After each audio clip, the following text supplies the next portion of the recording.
Camille slams a cracked sugar canister on the boardroom table. Enough, as the walk-in sputters and the plug dangles.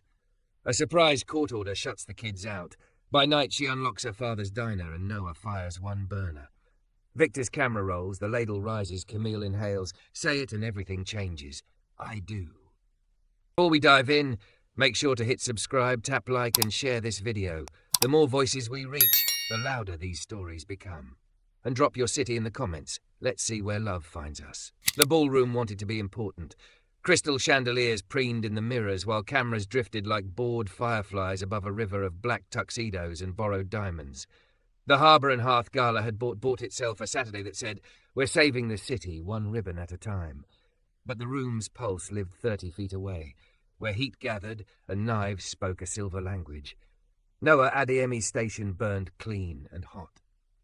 He moved like a musician tuning tension, wrist easy, shoulders poised, eyes measuring 100 small catastrophes before they could happen. Butter hissed in the pan. Thyme cracked between his fingers. Scallops went pale and then caramel with a sound like applause that meant something. 2 plates out in 30, he said, and the line answered with the soft chorus he loved. Heard, chef. She arrived at the pass without announcement. The head of events, a skittering woman with a clipboard, parted as if a tide had formed around her. "Chef Adeyemi," she said, voice low and amused, "you're a rumour that smells like heaven." He didn't have to look up to know her name. Everyone knew. Camille Whitford, board chair, tornado in silk, the woman whose curves were a scandal under every gown, and whose mouth could bless budgets or bury them. Thick, gorgeous, and unapologetically present, she carried her champagne flute like a gavel and stood as if every room was already negotiating with her. "You're late for your tribute video," Noah said, nudging a knob of butter to die into foam. "I get more honest applause in kitchens," she replied. "Fewer speeches, more truth." Her perfume found the lemon in his pan and turned it into a story he didn't want. He slid 2 scallops to nap in beurre blanc, rained microgreens with the indifference of a god, and lifted the plate. She didn't move to take it. She watched him watching her watch him, and then she smiled.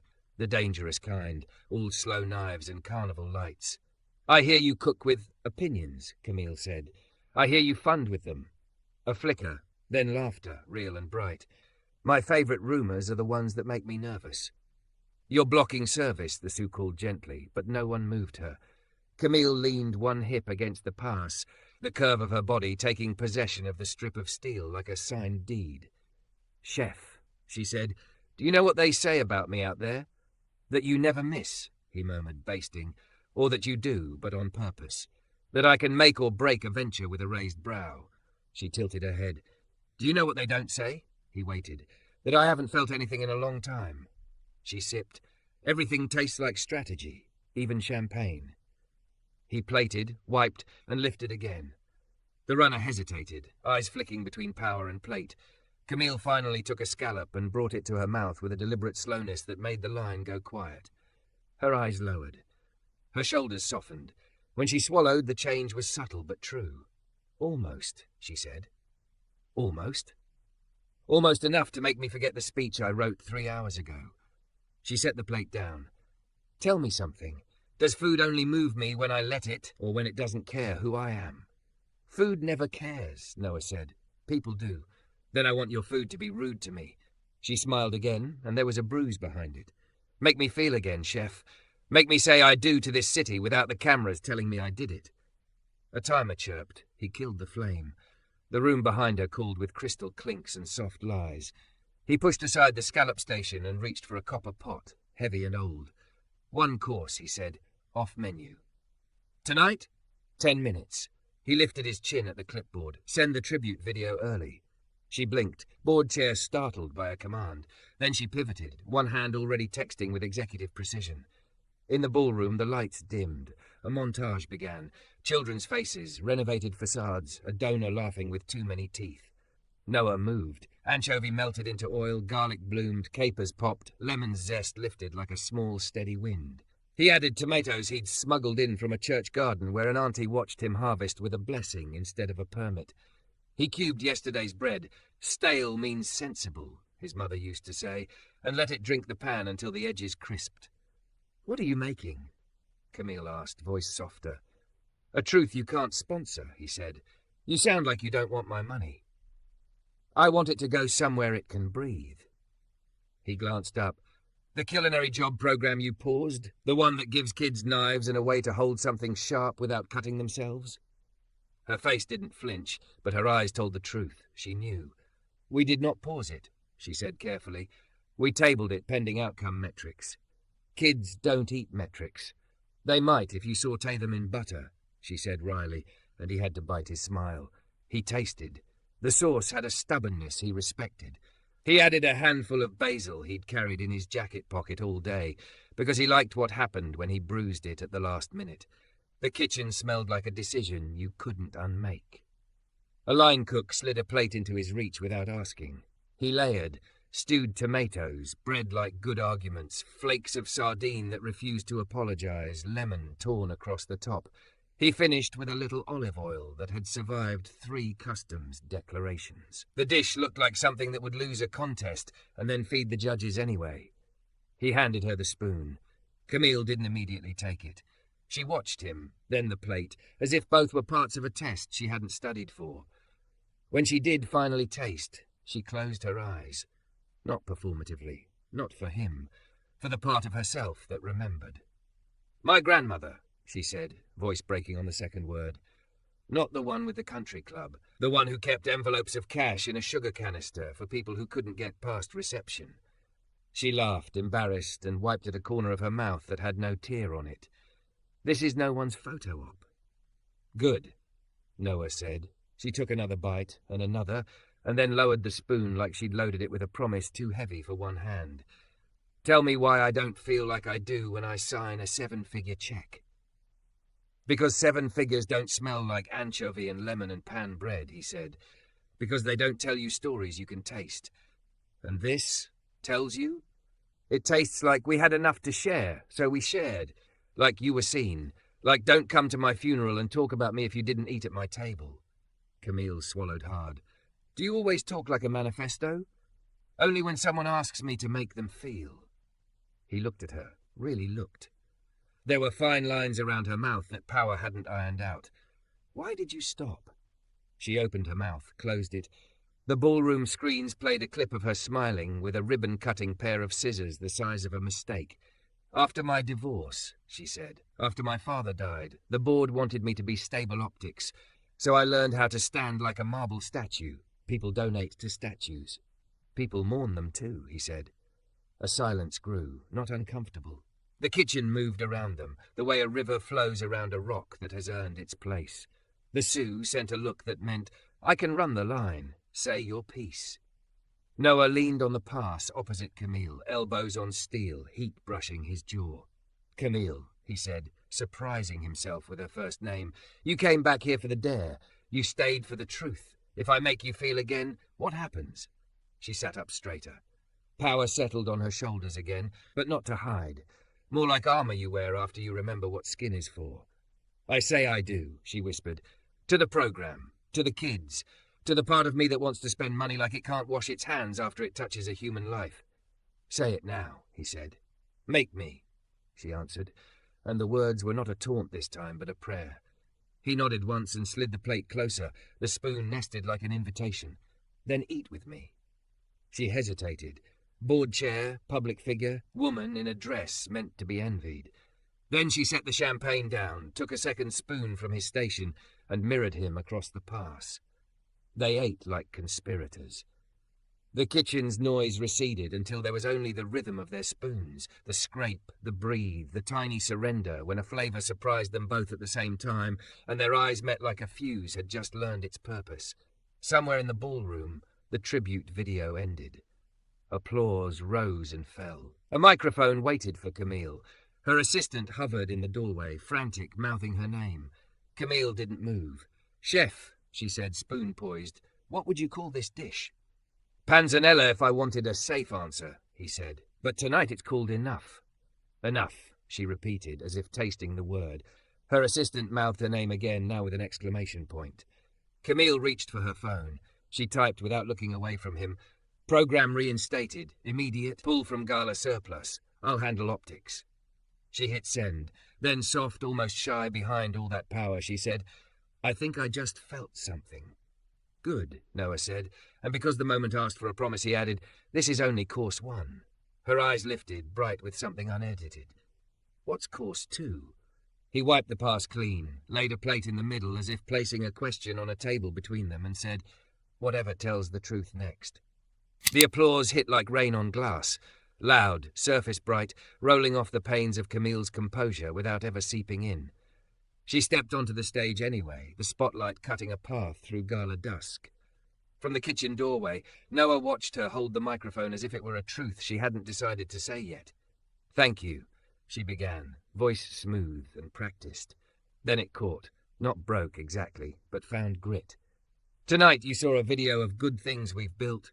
I'm proud of those, but I don't recognize the woman in that montage." She glanced toward the swinging door to back of house. "She smiles like marble. She doesn't eat." A ripple moved across sequined tables. The PR director stiffened. The vice chair, Victor Harrow in crisp navy, folded his arms.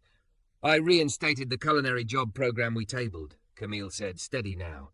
"Effective immediately. We'll fund knives, training, stipends. Not because it looks good, because I remembered what enough tastes like."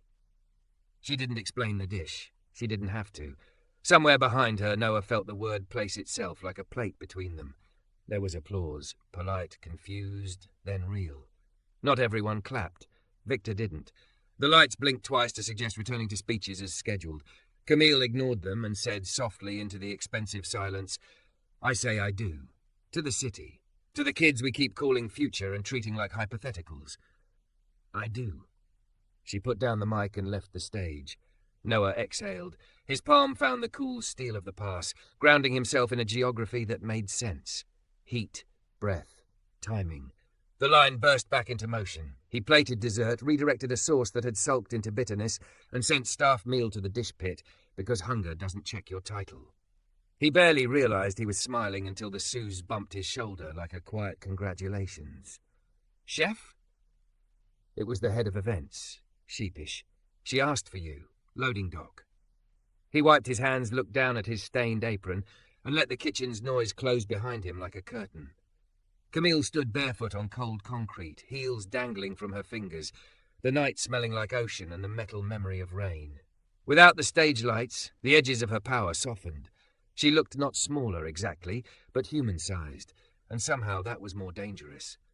"I hate those shoes," she said, an admission dressed as a joke. "I hate most shoes," he returned, and she laughed, surprised it could happen. A truck coughed nearby. Someone dragged a crate. A gull made the kind of sound that makes you blame the sky for being big. Camille leaned against the brick wall and closed her eyes. "When you said food doesn't care who I am," she said, "I felt relieved.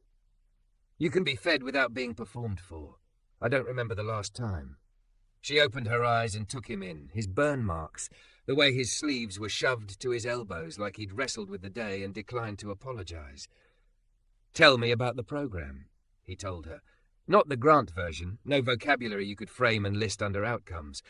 He told her about Anaya, 14, steady hands, making the first knife cuts of her life and flinching for an hour, because life had taught her to expect punishment for wanting edges. He told her about Jameer, a quick laugh and a shadowed look, who learned to taste, and then started to ask for seconds of the world. He told her about the first day a kid asked to take leftovers home, and the second day they asked if they could pack an extra to accidentally forget at a neighbour's door. Camille listened like she was learning a dialect she used to speak. "They tabled it because of optics," she said at last. "A donor didn't like that our pilot cohort made a video calling themselves Back of House. He thought it sounded servile." "Back of house is where the miracles happen," Noah said. "The only shame is the door that keeps people out." Her mouth made a line that wasn't unkind. "Do you always do this?" "What? Turn kitchen talk into scripture?" He considered. "Only when someone pretends marble is a meal." He let the night be quiet with them for a breath. "What did you lose?" She blinked. The question went somewhere she hadn't planned to walk. "My father," she said finally, "and the argument we never finished." "About what?" "About what money is for." She looked away. "He used to keep cash in a sugar canister on the counter, gave it out like bandages. I wanted to scale it. He told me a bandage doesn't need a brand manual. The master. I created a foundation because I was afraid of becoming him. Her laugh was soft, a scuff on stone. Then I became marble instead. Bring the canister to the board meeting, Noah said. Her head snapped toward him. I can't. You can. You're the chair. Her phone vibrated like a nerve. She glanced down. Victor, she said, grimacing. He wants me at the donor suite. He says we need to clarify messaging. Noah looked at her bare feet, the gown, the wall that was holding up someone who usually held other people up. I have staff meal, he said. Pepper soup. It will make you feel like you swallowed a thundercloud and then it rained and then you lived. She smiled. Then yes, please. He opened the service door and led her down a corridor that smelled like onions and work. In the prep room, the noise calmed. He lifted a dented pot lid and the soup's steam rose. Pepper, ginger, something deep that remembered bones. He ladled it into 2 bowls and slid her a spoon he'd polished with the tail of his apron, because even thunder deserves respect. She took a cautious sip and then coughed, tears jumping to her eyes, not from grief, but from heat. You're trying to kill me. That's your PR team's job, he said, and she laughed, startled into it, hand to her chest like the pulse had opinions again. They ate in a little silence that belonged to no one but them. The soup did its work, opened her sinuses, cleared fog, left behind a clean ache. This is indecent, she murmured, spoon pausing. I don't know how to stand like a statue when my mouth is telling the truth. Then sit, he said, and she did, on a crate that had once held tomatoes and now held a woman finding her way back to her own name. The door swung open too fast. Victor filled the frame, anger, careful and expensive. Behind him hovered the PR director, Lila, already drafting apologies with her eyes. Camille, Victor said, we need to undo that announcement. No, she said without heat. The word landed like a plate that wouldn't slide. You blindsided the board. I woke it up. You weaponized your position. I used it. Victor's gaze carved a line to Noah. And you. Staff do not involve themselves in governance. Food involved me, Noah said. He didn't raise his voice. The room raised it for him. Pots whispering, the night pressing its ear against the window.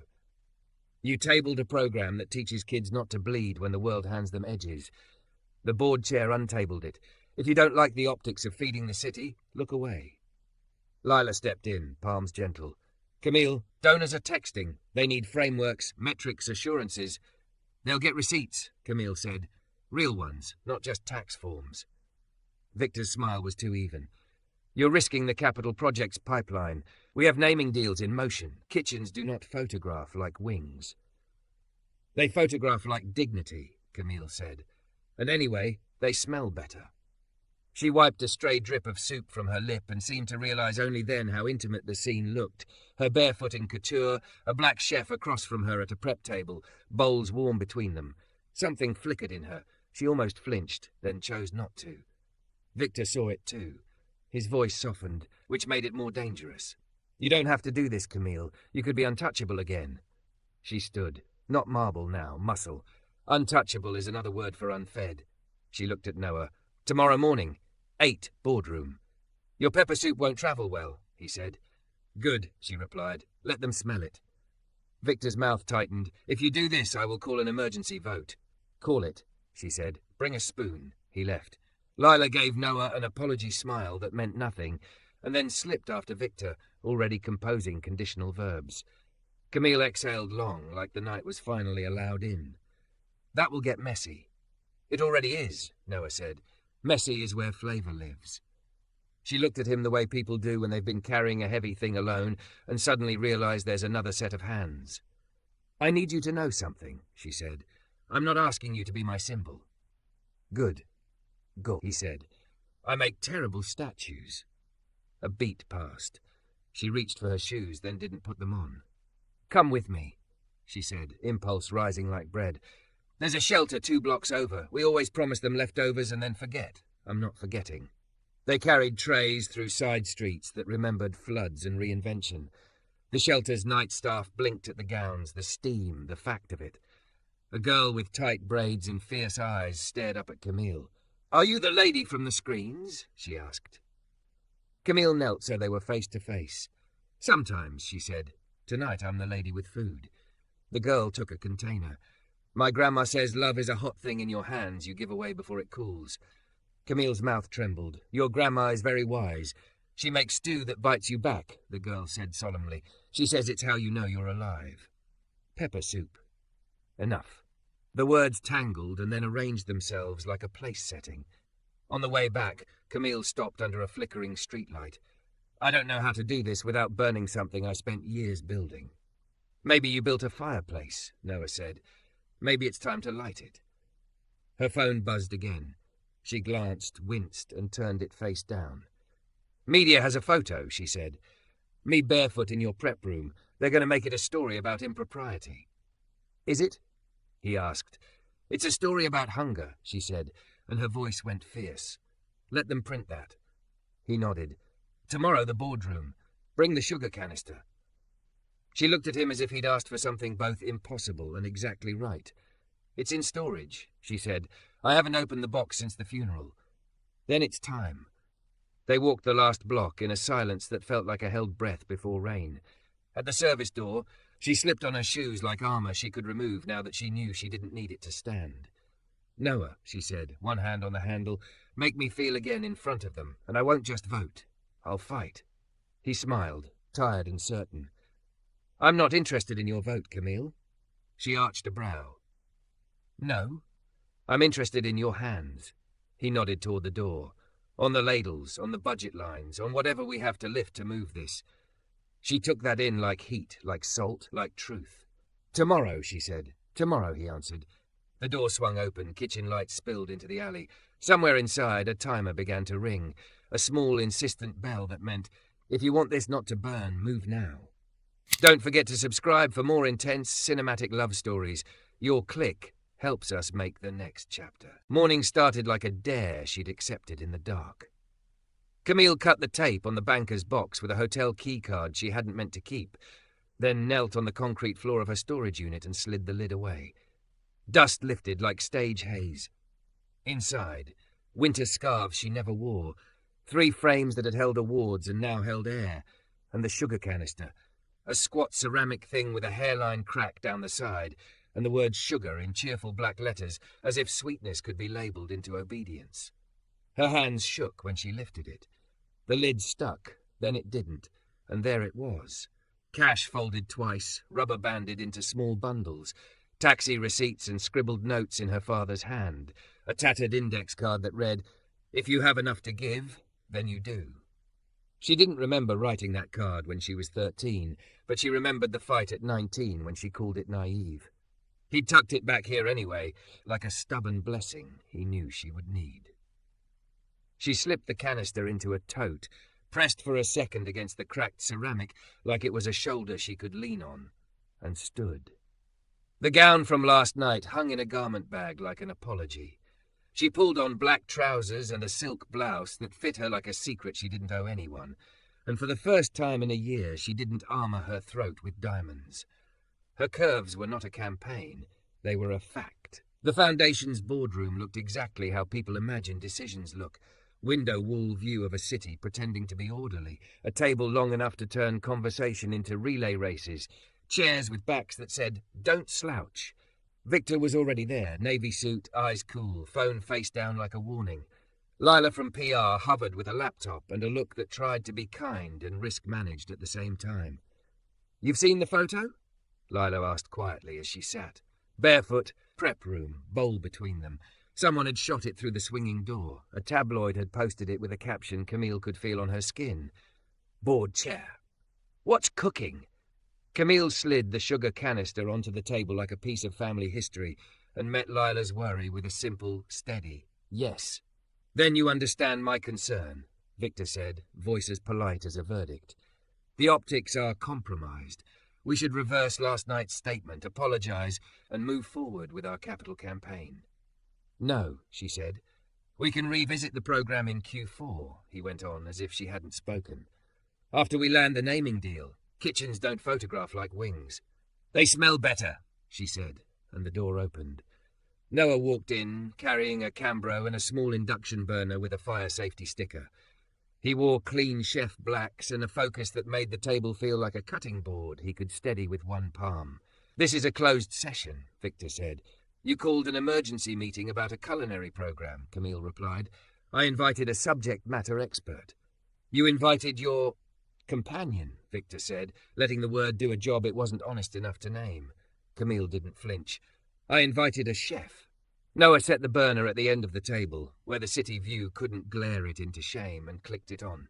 The room made a small collective sound, offence, intrigue, a dry throat clearing. He warmed a pan and added oil.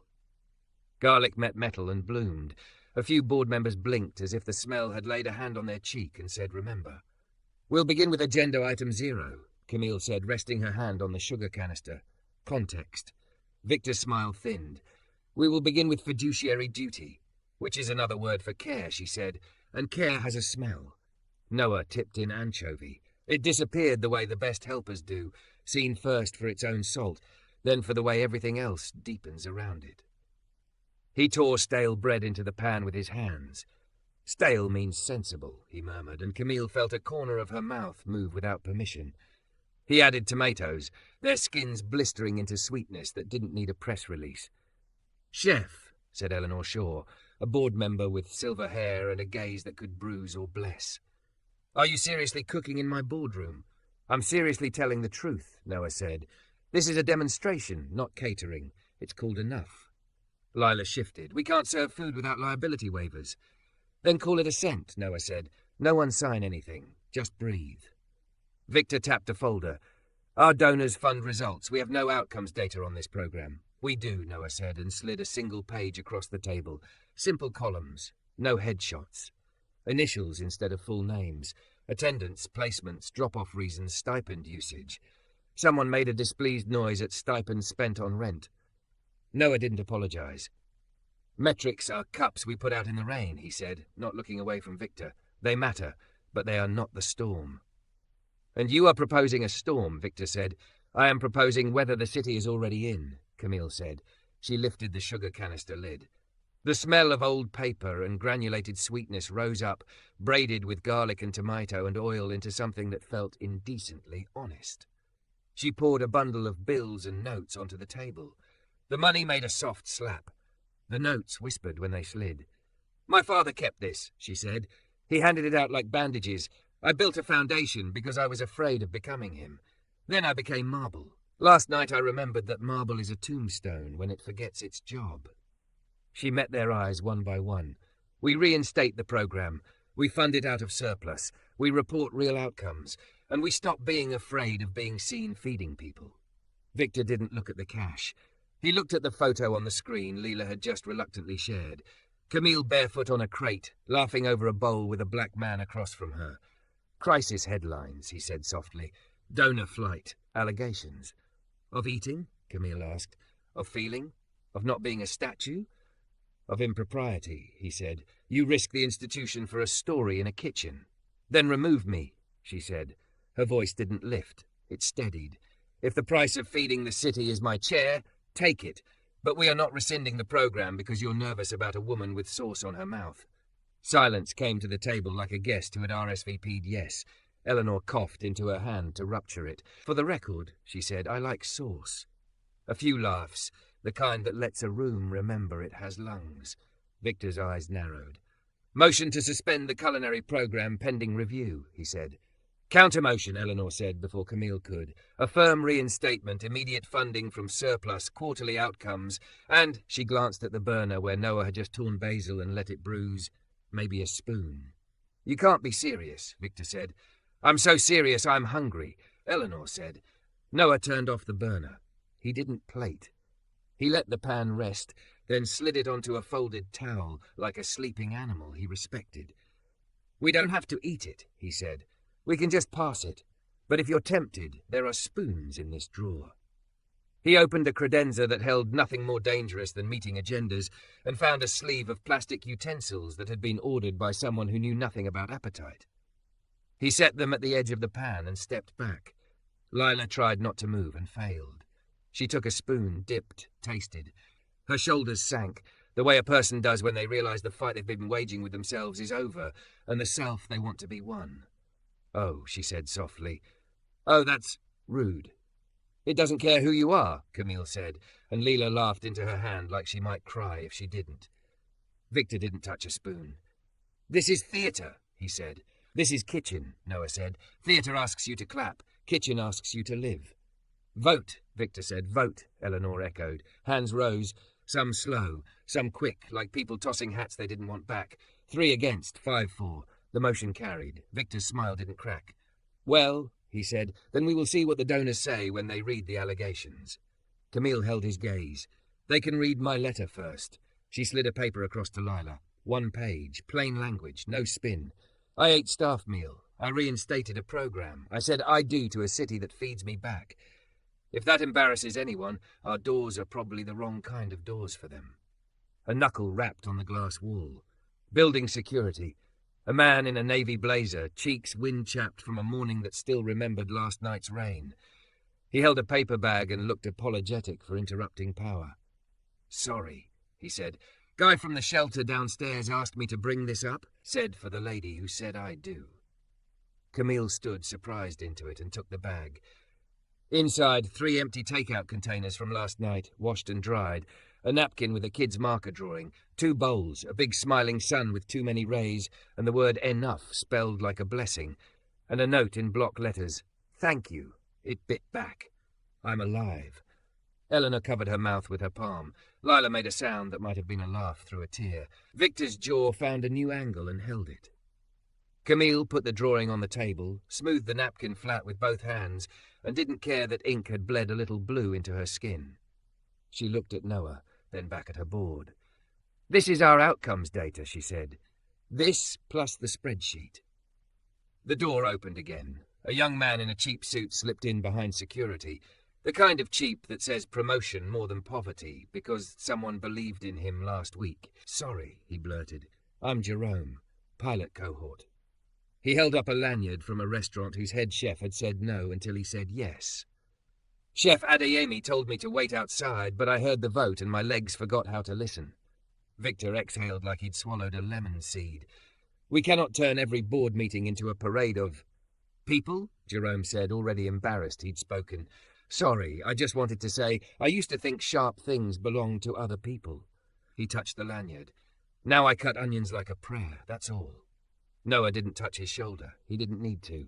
Jerome stepped back to the door, eyes bright, dignity intact. Meeting adjourned, Eleanor said roughly, because her voice had opinions but also deadlines. Camille, you and I will draft the donor letter. Lila, you can cut commas but not courage. Chef, leave that pan. I have a spoon. Chairs scraped, papers gathered. Victor stayed seated, last to stand, last to pick up his phone. He looked at the sugar canister, then at Camille, and said in a tone that tried to be gentle and failed, You've made an enemy, you know. Camille held the canister like it had a pulse.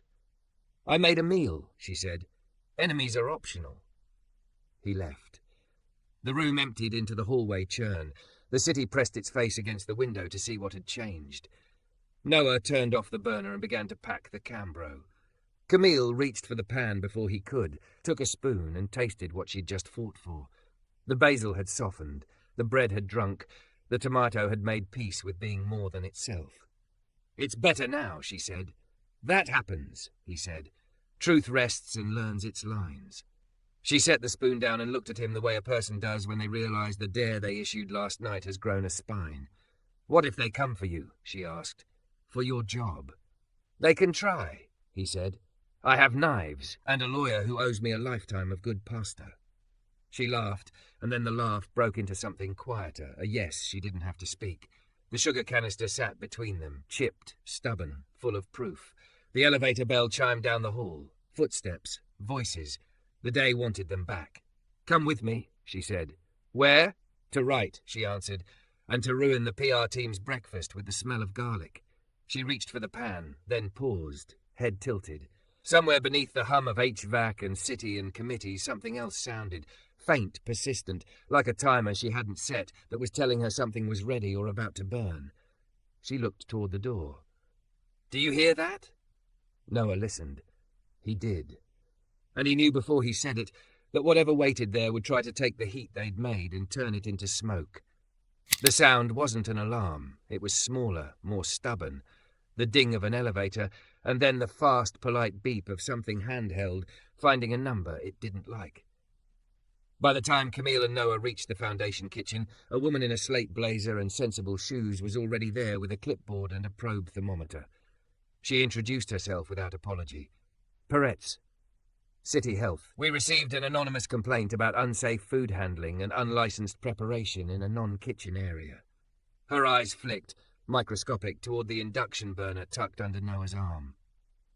In the boardroom, Victor said, appearing behind her like a footnote that believed it was the thesis. During a meeting. Demonstration, Camille replied. No service. Complaints are confidential, Miss Peretz said, which was not the same as saying they were mysterious. She slid the probe into a pan of cooling stock and waited for the beep.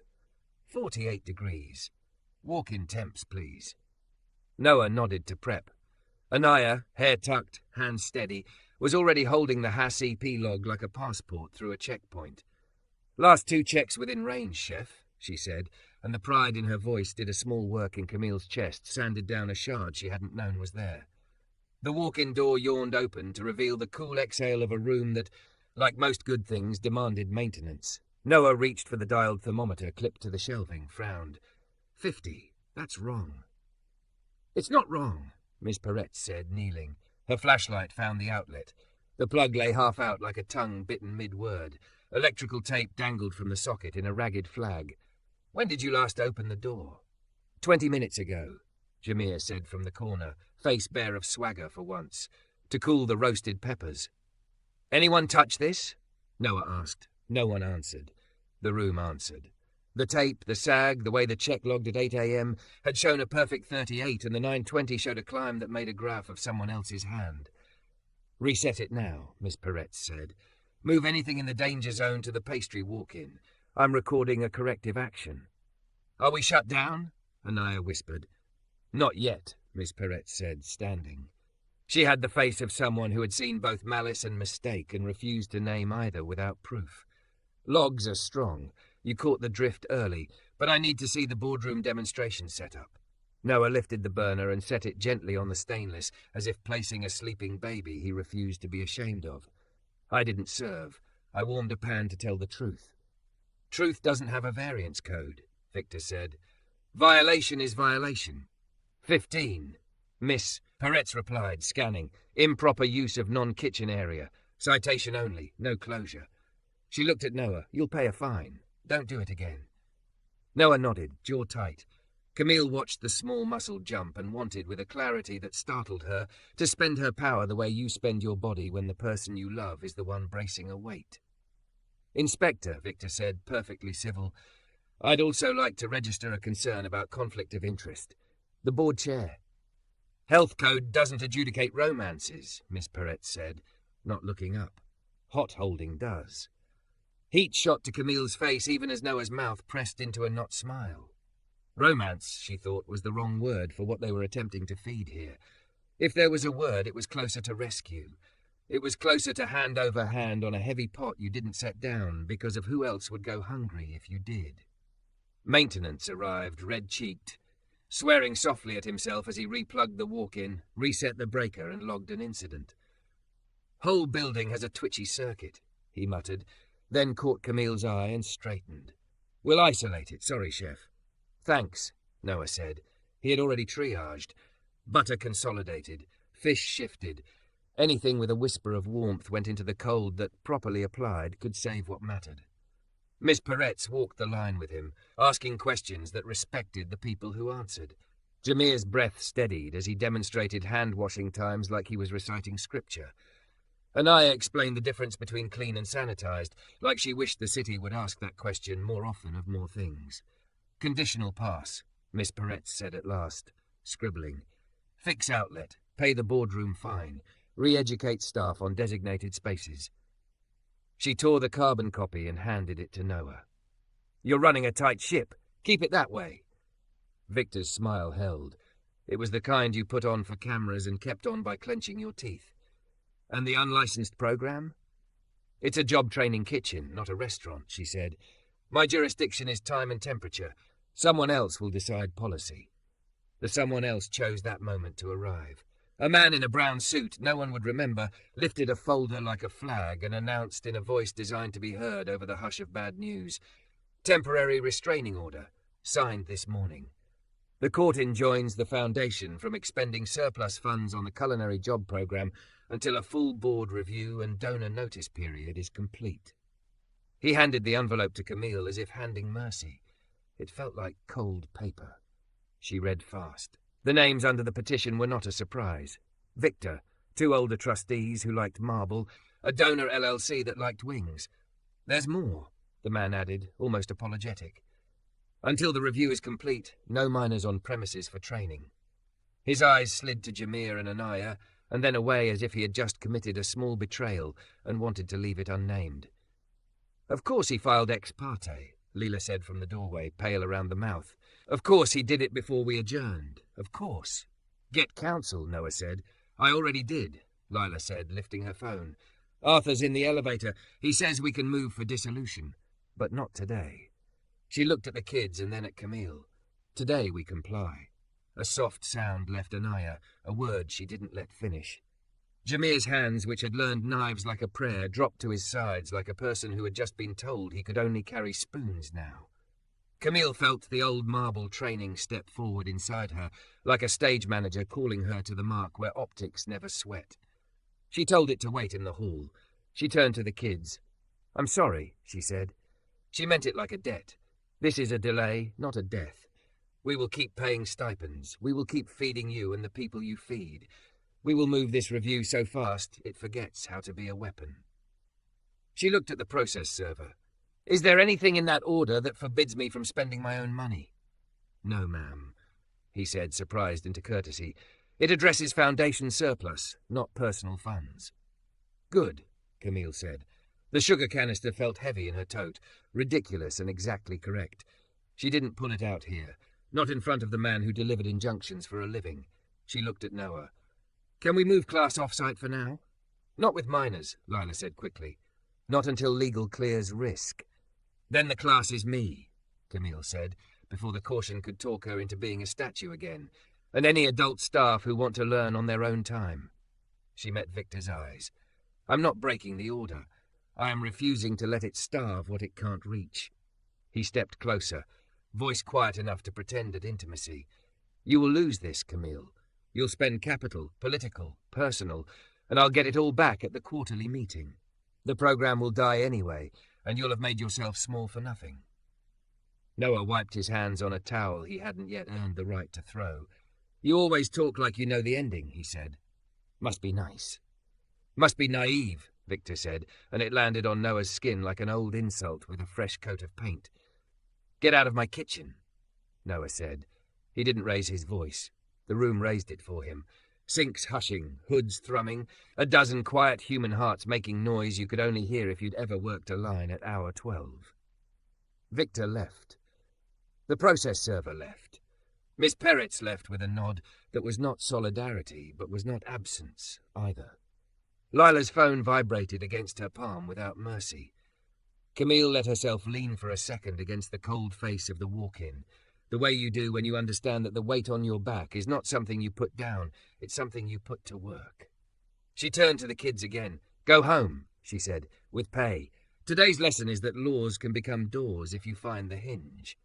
Anaya blinked hard and nodded. Jameer practiced a grin that almost held. When they were gone, the kitchen felt bigger and wrong. Noah set a pot on the range and didn't light it. He stood with both hands on the handle, like a person holding onto a railing in rough water. "My first kitchen," he said softly. "We had a landlord who waited until our busiest night to send inspectors over a vent dispute. We were perfect, but the story stuck. People stopped coming. We closed. I learned that you can be clean and still be erased if someone with a nicer suit wants your corner." He looked up. "I'm tired, Camille. I don't say that out loud, but I am." She moved to him without thinking and laid her hand over his where it gripped the pot. He didn't flinch. They stood like that for a breath that started as two and became one. "My father used to say the city was a table," she said. "Some of us thought we were builders because we paid for chairs. He would hand someone a bandage and say, 'No, you make the table when you see who's eating and who's not.' I have spent years being the chair. I want to be the table." He looked at her, and there was nothing marble left, only muscle and a curve that belonged to her. "Then let's set it," he said. The elevator dinged again. Arthur Ellison, crisp suit, sleeves already rolled because he knew the day would ask for wrists, walked in with a file and a look that said he had run the stairs because the elevator was too slow for what was burning. "We can move to dissolve the TRO," he said, flipping pages. It was sloppy. They overreached on the minors' clause. But a hearing is still 48 hours. 2 days, Lila echoed, already building a communications plan so Leanick could run on truth alone. 2 days, Camille said. The number felt like a dare. Then we feed adults. Arthur glanced at the sugar canister on the counter. She hadn't realized she'd set it down, and smiled with his mouth but not his eyes. "You know this will become a story, right? Lady Chair with piggy bank of good intentions?" "Let them print that," she said again, "and let them print an address where anyone can line up and get a bowl." "Where?" Noah asked. Camille's mouth answered before her caution could. "My father's old diner. The lease is month to month. The griddle still works. The keys are in storage." She looked at Noah. "It's not a licensed teaching kitchen, but it's a private event, adults only. We can call it practice." Arthur opened his mouth to argue about risk, then closed it.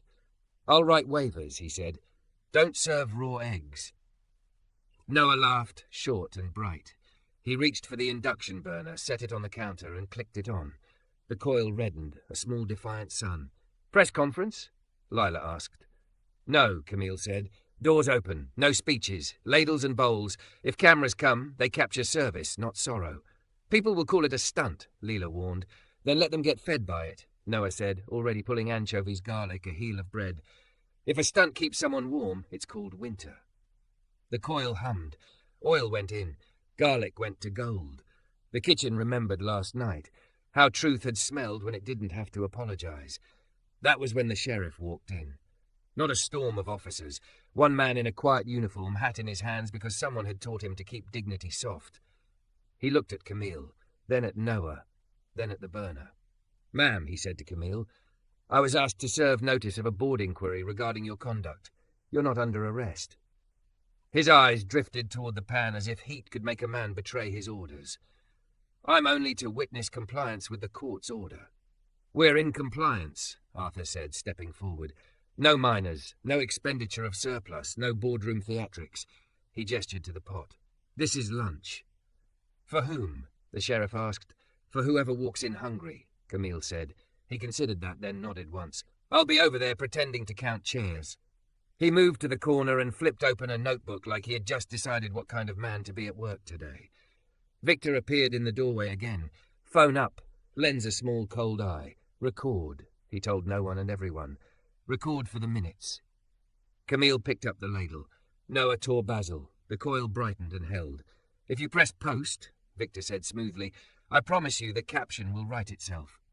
"Write this," Camille said, and her voice was not marble or optics or apology. It was the sound of a woman spending what she had on purpose. She tipped the pan, scented the room, and looked straight at his camera. "I do." They found the diner with the sun still deciding what kind of day to be. The sign over the door, Whitford's, had lost 2 bulbs in a decade. Camille jiggled the key until the deadbolt remembered the shape of family. The room smelled like dust, old coffee, and the kind of breakfasts that changed the weather inside a person. Her father's hand-painted menu still hung crooked. Eggs, pancakes, ask about the good fruit. She touched the word good like it might touch back. "Lights," Noah said, flipping a breaker. Half the fluorescents blinked on like shy cousins. He rolled up his sleeves. "Where do you keep your ghosts?" "In the sugar canister," she said, and set it by the register like a bell. Lila and Arthur arrived with clipboards and waivers. The sheriff from yesterday came in plain clothes and a baseball cap, nodding as if to say, "I'm here as one of the chairs you're counting." He took a stool and pretended not to notice when his eyes got wet at the smell of garlic. Noah moved through the narrow kitchen like a man who had always known this room. He set the induction burner like an altar, laid down oil, and let anchovy vanish into purpose. Camille scrubbed the griddle until her shoulder burned and laughed when the first hiss of heat felt like an apology accepted. She wrote a sign in marker and taped it crooked on the glass. practice. Adults only. No cameras past this point. If you're hungry, sit. People came in 2s and 5s. Night shift nurses still smelling of sanitizer, a mason with dust in his hair, a woman in a blazer too tight at the shoulders from carrying more than anyone knew. A bus driver folded $1 into the canister. A man with a face like bad decisions asked if there was work and took a waiver with careful hands when Lila said, "There's practice today. Cut, stir, taste." Noah ladled enough into bowls and said the name under his breath like grace. Camille carried plates, stayed to watch the first bite, the second, the O that unspooled shoulders. She moved like her body was a promise kept. "You back?" an older woman asked from a booth. Her cardigan had seen both weddings and storms. "This was your daddy's place. He gave my boy bus fare when he forgot he was somebody. Is that you? Coming back?" "It's me," Camille said, and didn't try to make it smaller. The sheriff finally abandoned his pretense, stepped to the counter and handed over $5 he didn't owe. "I'll pay for whoever needs it next," he murmured. "I can't write that in the report, but I can put it in the can." By noon, the wall behind the register had a gallery of napkin drawings, a sun, a bowl, a hand holding a spoon and another hand steadying it. Someone had written "Enough" in green marker like a banner over a door. Victor crossed the threshold at 12:17. A filmed smile hung where his mouth should be. 2 men in suits hovered behind him like parentheses. "Just observing," he said to no one, to everyone. "Then sit," Camille said, as politely as a weather report.